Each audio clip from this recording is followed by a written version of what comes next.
إن الحمد لله نحمده ونستعينه ونستغفره إن الحمد لله نحمده ونستعينه ونستغفره ونعوذ بالله من شرور أنفسنا ومن سيئات أعمالنا من يهده الله فلا مضل له ومن يضلله فلا هادي له وأشهد أن لا إله إلا الله وحده لا شريك له وأشهد أن محمدا عبده ورسوله اللهم صل على محمد وعلى آله وأصحابه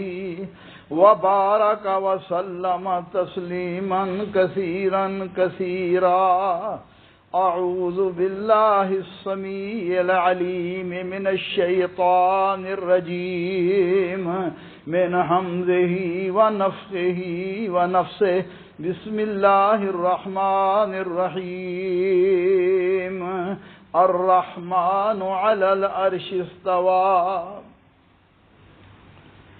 بھائیو، دوستو، بزرگو، قابل احترام خواتین اسلام، ایک سوال عام کیا جاتا ہے، اللہ ذوالجلال کہاں ہے؟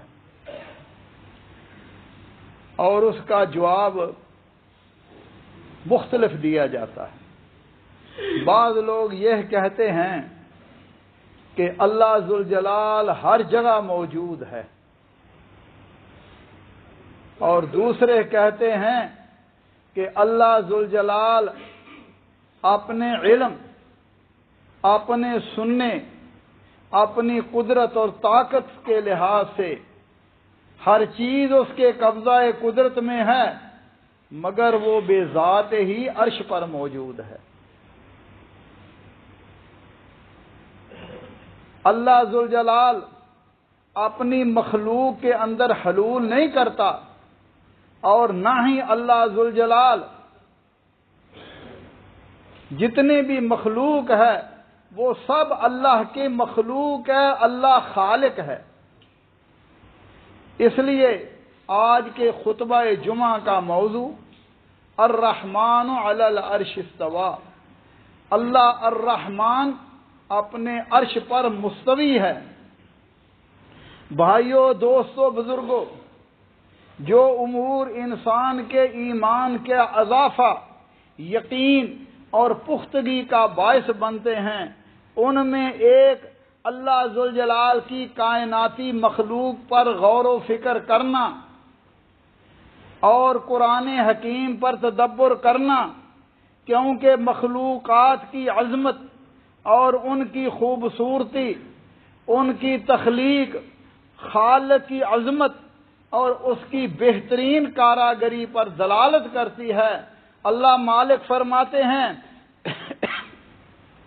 ان فی خلق السماوات والارض واختلاف اللیل والنہار لآیات لأولی الالباب، بے شک آسمان و زمین کی پیدائش میں دن رات کا یکے بعد دیگرے آنا جانا، فرمایا عقل سلیم رکھنے والوں کے لیے روشن نشانیاں ہیں۔ میرے بھائیو، دوستو، اللہ ذوالجلال کی عظیم مخلوق میں اللہ ذوالجلال کی کرسی ہے، جس کے بارے میں فرمایا وسع کرسیہ السماوات والارض، اللہ کی کرسی نے آسمانوں اور زمینوں کو گھیرے میں لیا ہوا ہے۔ اور کرسی ہے کیا؟ سیدنا عبداللہ ابن عباس رضی اللہ تعالیٰ عنہ فرماتے ہیں الکرسی موضع قدمیہ والعرش لا یقدر قدرہ، فرماتے ہیں کرسی یہ اللہ ذوالجلال کے دو قدموں کے رکھنے کی جگہ ہے، اور عرش کی عظمت کا اندازہ تو اللہ ہی لگا سکتا ہے۔ اس پر ایمان لانا چاہیے، مگر اس کی کیفیت کیا ہے وہ انسان کے عقل میں نہیں آ سکتی، وہ اللہ ذوالجلال ہی بہتر جانتے ہیں۔ ہمارا ایمان ہے اللہ کی کرسی ہے، اللہ کا عرش ہے، لیکن اس کی کیفیت اللہ ذوالجلال ہی جانتے ہیں۔ اور کرسی، نبی صلی اللہ علیہ وسلم نے ایک دن حضرت ابی بن کعب سے پوچھا، ابی قرآن کی سب سے عظیم آیت کون سی ہے؟ فرمانے لگے اللہ اور اللہ کے رسول ہی جانتے ہیں۔ دوبارہ پوچھا تو فرمایا اللہ لا الہ الا هو الحی القیوم، اللہ ہی ہے، اس کے سوا وہی معبود برحق ہے، اس کے سوا اور کچھ نہیں، ہمیشہ زندہ ہے، زندہ کرنے والا ہے، سنبھالنے والا ہے، اسے کسی کی ضرورت نہیں ہے۔ تو نبی صلی اللہ علیہ وسلم نے حضرت ابی کے سینے پر ہاتھ مار کر فرمایا اللہ کی قسم ابو منذر تمہیں یہ علم مبارک ہو۔ تو میرے بھائیو دوستو، اگر اللہ ذوالجلال کی کرسی اس قدر عظیم ہے کہ اس نے ساتوں آسمانوں اور زمینوں کا احاطہ کر رکھا ہے، تو جان لو کہ اللہ کا عرش کتنا بڑا ہے، اللہ کا عرش کتنا جلیل القدر ہے۔ اللہ مالک فرماتے ہیں الرحمن علی العرش استوى، رحمان عرش پر مستوی ہوا۔ کئی آیات میں اللہ نے ذکر کیا، فرمایا اللہ لا الہ الا ہوا علیہ توکلت وہو رب العرش العظیم، اللہ ہی ہے جس کے سوا کوئی معبود برحق نہیں، اسی پر میں نے توکل کیا اور وہ عرش عظیم کا مالک ہے۔ فرمایا فتعال اللہ المالک الحق لا الہ الا هو رب العرش الکریم، بہت ہی بلند ہے اللہ ذوالجلال جو سچا بادشاہ ہے، اس کے سوا کوئی معبود برحق نہیں، وہ عرش عظیم کا رب ہے۔ اور عرش ہے کتنا؟ رسول اللہ صلی اللہ علیہ وسلم نے فرمایا، حضرت ابو ذر روایت کرتے ہیں، فرمایا یا ابا ذر ما السماوات السبع ومع الکرسی الا کحلقۃ ملقاۃ بارض فلاۃ او کما قال رسول اللہ صلی اللہ علیہ وسلم۔ فرمایا ابو ذر، یہ زمین کرسی کے مقابلے میں اتنی چھوٹی ہے جتنی کسی صحرا میں، کسی جنگل میں کوئی انگوٹھی رکھی جائے۔ اور فرمایا عرش کی فضیلت کرسی پر ایسے ہی ہے جیسے چٹیل میدان کی فضیلت اس انگوٹھی پر ہے، عرش اس سے بڑا ہے۔ اور نبی صلی اللہ علیہ وسلم نے فرمایا اذا سألتم اللہ فاسألوا الفردوس، جب اللہ ذوالجلال سے جنت طلب کیا کرو تو اللہ سے یہ دعا کیا کرو اللہم انی اسألک الجنت الفردوس، یا اللہ مجھے جنت الفردوس عطا فرما۔ فرمایا یہ جنت کا سب سے اعلیٰ اور سب سے بلند حصہ ہے، وفوقہ عرش الرحمن، اس کے اوپر اللہ رحمان کا عرش ہے اور اسی سے جنت کی نہریں پھوٹتی ہیں۔ نبی صلی اللہ علیہ وسلم نے ایک ذکر بتلایا، فرمایا یہ ذکر کیا کرو، کیوں کہ یہ ذکر بڑا ہی عظیم ہے، اس لیے ہر مسلمان کو چاہیے صبح اور شام 3 مرتبہ یہ دعا پڑھ لیا کرے، اس کا اجر و ثواب بہت ہی زیادہ ہے۔ سبحان اللہ وبحمدہ عدد خلقہ ورضا نفسہ وزنۃ عرشہ ومداد کلماتہ۔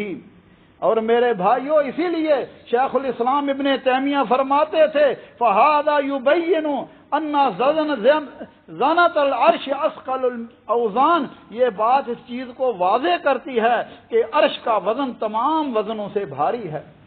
رسول اللہ صلی اللہ علیہ وسلم نے فرمایا اور عرش کے پائے ہیں، فرمایا وَيَحْمِلُ عَرْشَ رَبِّكَ فَوْقَهُمْ يَوْمَئِذٍ ثَمَانِيَةٌ، قیامت کے دن فرمایا 8 فرشتے اللہ کے عرش کو اٹھائے ہوئے ہوں گے، اور وہ فرشتے کتنے بڑے ہیں؟ اللہ فرمایا نبی صلی اللہ علیہ وسلم نے، اللہ ذوالجلال نے عرش اٹھانے والے ایک فرشتے سے مجھے گفتگو کی اجازت عطا فرمائی، فرمایا اس کے کانوں کی لو اور اس کے کندھوں کے درمیان 700 سال کی مسافت ہے۔ اللہ اور فرمایا وہ جو فرشتے جنہوں نے اللہ کا عرش اٹھایا ہوا ہے، ان کی کچھ ڈیوٹیاں بھی ہیں۔ الذین یحملون العرش ومن حولہ یسبحون بحمد ربہم ویؤمنون بہ ویستغفرون للذین آمنوا، وہ اللہ کی تسبیح بیان کرتے ہیں، حمد بیان کرتے ہیں، اور ایمان والوں کے لیے بخشش کی دعا بھی کرتے ہیں۔ اللہ اکبر۔ اس لیے میرے بھائیو دوستو، اللہ کے عرش کی بڑی خصلتیں ہیں۔ نبی صلی اللہ علیہ وسلم نے فرمایا ان اللہ کتب کتابا قبل ان یخلق الخلق، مخلوق کو پیدا کرنے سے پہلے اللہ نے ایک کتاب لکھی، ایک صحیفہ لکھا، ایک تحریر لکھی۔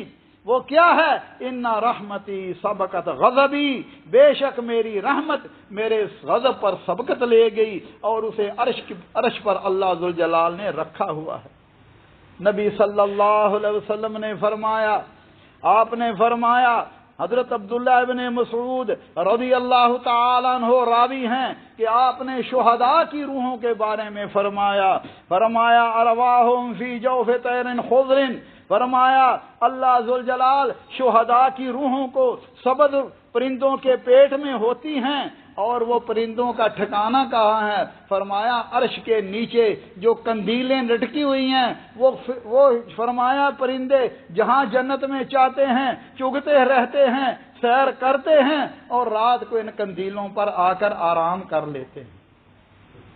ہمارے ہاں تو کہتے ہیں نا جی، جو شہداء ہیں، جو نیک لوگ ہیں، وہ جمعرات کو گھر میں آتے ہیں، کھانے پکاتے ہیں تاکہ وہ آ کے کھانا کھائیں، اور جن کو جنت کا کھانا ملے وہ دنیا میں کیا لینے آئیں گے؟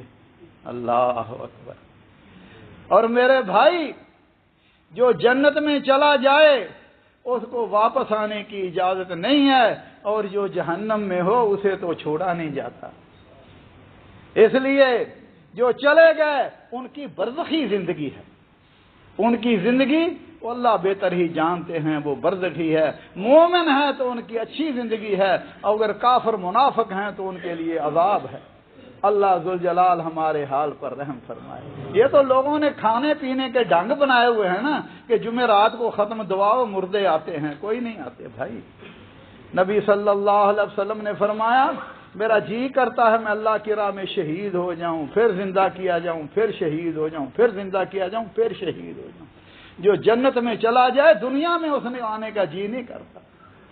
ہاں، اللہ ذوالجلال ہمارے حال پر رحم فرمائے، اللہ دین کی سمجھ عطا فرمائے۔ اقول قولی ھذا واستغفر اللہ لی ولکم ولسائر المسلمین من کل ذنب فاستغفروہ انہ ھو الغفور الرحیم۔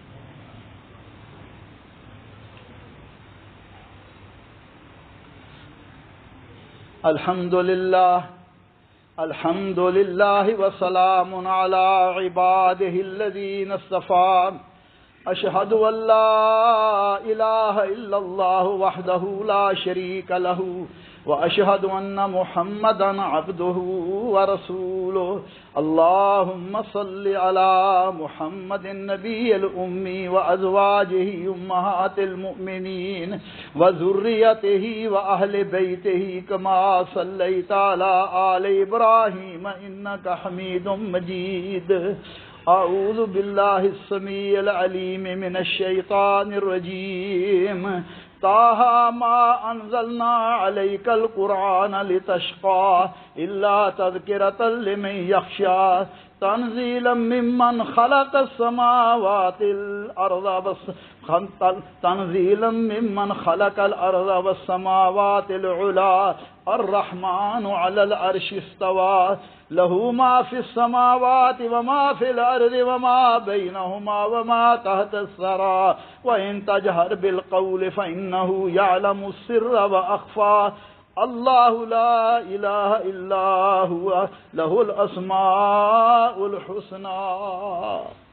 اے محمد کریم صلی اللہ علیہ وسلم، ما انزلنا علیک القرآن لتشقى، ہم نے آپ پر قرآن اس لیے نازل نہیں کیا کہ آپ مشقت میں پڑ جاؤ، الا تذکرۃ لمن یخشی، بلکہ اس شخص کے لیے نصیحت ہے جو اللہ سے ڈرتا ہے۔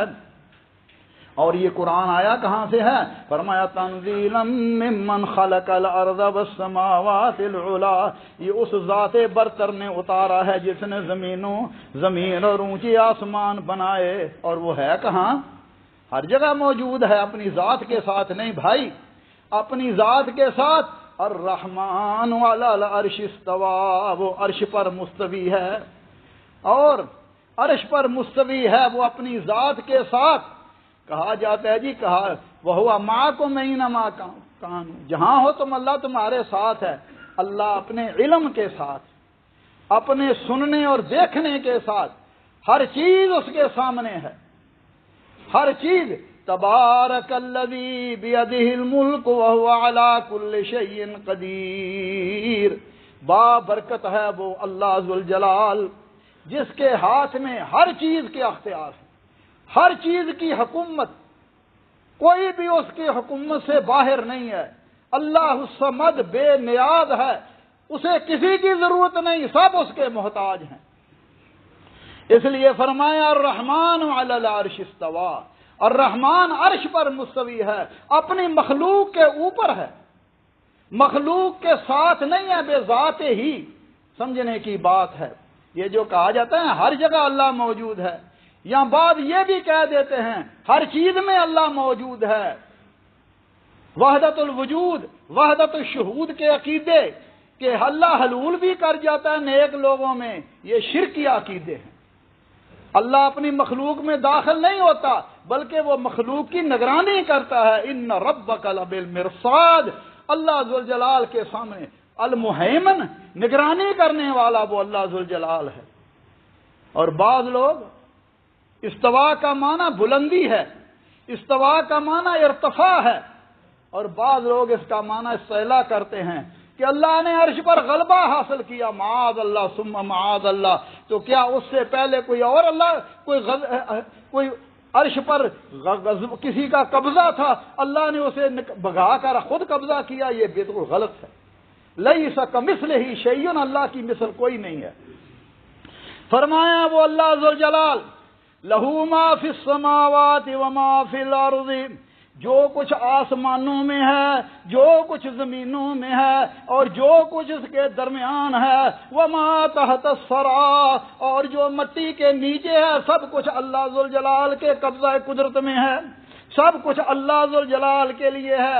وَإِن تَجْهَرْ بِالْقَوْلِ فَإِنَّهُ يَعْلَمُ السِّرَّ وَأَخْفَى، تم آہستہ بات کرو، بلند آواز سے بات کرو، اللہ ذوالجلال تمہاری بات کو جانتا ہے، اللہ ذوالجلال تمہاری بات۔ اس لیے یہ عقیدہ اہل سنت والجماعت کا متفقہ عقیدہ ہے کہ اللہ ذوالجلال اپنے عرش پر مستوی ہے، وہ بلند ہے، اور اس کا عرش پر بلند ہونا اس کی جس طرح شان کے لائق ہے، وہ مخلوقات کی مانند نہیں ہے، کیونکہ لیس کمثلہ شیء، اللہ کی مثل کوئی نہیں ہے۔ اس لیے حضرت امام اوزاعی رحمۃ اللہ علیہ فرماتے ہیں کن والتابعون متوافرون نقول ان اللہ عز وجل فوق عرشہ، فرماتے ہیں کہ جب تابعین کی بڑی تعداد ہم میں موجود تھی اور ہمارا یہ عقیدہ تھا، ہم اللہ کی تمام صفات پر ایمان رکھتے تھے جو سنت نبویہ میں وارد ہوئی کہ اللہ ذوالجلال اپنے عرش پر ہے۔ یہی عقیدہ صحابہ کرام، تابعین، تبع تابعین کا ہے، اور چاروں ائمہ کا بھی یہ عقیدہ ہے۔ حضرت امام ابو حنیفہ رحمۃ اللہ علیہ فرماتے ہیں نقر بان اللہ تعالی علی العرش استوى من غیر ان یکون له حاجہ، ہم اس بات کا اقرار کرتے ہیں اللہ عرش پر مستوی ہے بغیر اس کے کہ وہ اس کا محتاج ہے۔ اللہ کسی کا محتاج نہیں ہے، ساری مخلوق اس کی محتاج ہے۔ امام مالک رحمۃ اللہ علیہ سے استواء کے بارے میں پوچھا گیا کہ کیف استوا، اللہ کیسے مستوی ہوا؟ فرمانے لگے استوا لغت میں معلوم ہے، معقول ہے، مگر اس کی کیفیت اللہ کے سوا کوئی نہیں جانتا، اس کی کیفیت مجہول ہے۔ اور فرمایا تمہارا اس کیفیت کے بارے میں سوال کرنا بدعت ہے، ہذہ بدعہ، یہ بدعت ہے۔ اسی طرح امام شافعی فرماتے ہیں اس عقیدے پر جس قول پر میں قائم ہوں اور جس پر میں نے لوگوں کو پایا، جس میں امام مالک، امام سفیان ثوری ہیں، فرماتے ہیں وہ اس بات کا اقرار کرتے تھے بشہادت اللہ الہ الا اللہ وان محمد رسول اللہ وان اللہ علی عرشہ فی سماعہ، یہ کہ اللہ کے سوا کوئی معبود برحق نہیں، محمد صلی اللہ علیہ وسلم اللہ کے رسول ہیں اور اللہ اپنے عرش پر قائم ہے۔ اللہ بے ذات ہی ہر جگہ موجود نہیں ہے، اللہ اپنے عرش پر ہے۔ اور میرے بھائیوں دوستو، امام احمد بن حنبل فرماتے تھے اہل علم یہ بات جانتے ہیں کہ ساتوں آسمان کے اوپر کرسی، عرش اور لوح محفوظ ہے، لہذا یہی وہ عقیدہ ہے جو صحابہ کرام، تابعین، تبع تابعین اور تمام ائمہ کرام کا تھا، اور نبی صلی اللہ علیہ وسلم نے یہی عقیدہ صحابہ کرام کو دیا کہ اللہ ذوالجلال اپنے عرش پر ہے بے ذات ہی، مگر ہر چیز اس کے سامنے ہے، کوئی چیز اس سے پوشیدہ نہیں ہے اور کوئی چیز اس کی قدرت سے باہر نہیں ہے، لہذا بغیر کسی رد و بدل کے، صفات کے انکار کے اور کیفیت کا کھوج لگانا کہ وہ کیسے ہے، میرے بھائی تیری اور میری عقل وہاں نہیں پہنچ سکتی۔ تیری اور میری عقل، ذرا غور کیجئے، آج سے 50 سال 30 سال پہلے کبھی کسی نے تصور کیا تھا کہ اس طرح کا موبائل ہوگا جس میں ہم سامنے فوٹو بھی دیکھ لیں گے اور بات بھی کر لیں گے؟ کبھی تھا؟ نہیں تھا۔ بہت ساری چیزیں نئی ہیں، انسان کی عقل جو ہے وہ محدود ہے، لیکن اللہ ذوالجلال کا علم، اللہ کی قدرت وہ لامحدود ہے۔ اس لیے مخلوق سے تشبیہ دینا، جس طرح اللہ ذوالجلال کے اسماء ہیں، اللہ کی صفات ہیں، منو عن اس پر ایمان لانا ہر مسلمان کا فرض ہے۔ ربنا ظلمنا انفسنا وان لم تغفر لنا وترحمنا لنكونن من الخاسرين اللهم انك عفو تحب العفو فاعف عنا اللهم فاطر السماوات والارض انت ولينا في الدنيا والاخره اللهم توفنا مسلمين والحقنا بالصالحين اللهم احسن عاقبتنا في الامور كلها واجرنا من خزي الدنيا وعذاب الاخره۔ رب کریم غفور الرحیم، اللہ ہمارے گناہوں کو معاف فرما، یا اللہ دین پر استقامت نصیب فرما، جب تک دنیا میں رہے اسلام اور ایمان پر زندہ رکھنا، اور جب ہماری موت آئے اللہ مسلمان کر کے مارنا، اور اپنے حبیب صلی اللہ علیہ وسلم اور آپ کے پاک باز صحابہ کرام اور اہل بیت کا ساتھ نصیب فرمانا۔ یا اللہ ہمیں بھی ہمارے بیماروں کو شفائے کاملہ عاجلہ عطا فرما۔ یہ بھائی نے لکھا ان کی بیٹی بیمار ہے، اللہ ذوالجلال سے شفائے کاملہ عاجلہ عطا فرمائے۔ اللہ ذوالجلال ہمارے والدین پر رحم فرما، جیسے انہوں نے بچپن میں ہم پر رحم کیا، ان میں جو زندہ اللہ انہیں صحت و عافیت ایمان عطا فرما، اور جو فوت ہو چکے ہیں اللہ ان کی قبروں کو جنت کے باغیچے بنا، یا اللہ ان کی قبروں کو ٹھنڈا بنا، اللہ ہمیں ان کے لیے صدقہ جاریہ بنا۔ اللهم اجعل هذا البلد آمنا مطمئنا وسائر بلاد المسلمين يا ارحم الراحمين ووفق اللهم امير البلاد وولي عهد بهداك اللهم وفقهم لما تحبه وترضى۔ اقول ربنا عباد اللہ رحمکم اللہ ان اللہ یامر بالعدل والاحسان وایتاء ذی القربى وینہی عن الفحشاء والمنکر والبغی یعظکم لعلکم تذکرون۔ اذکروا اللہ یذکرکم وادعوہ یستجب لکم ولذکر اللہ اکبر واللہ یعلم ما تصنعون۔ واقعی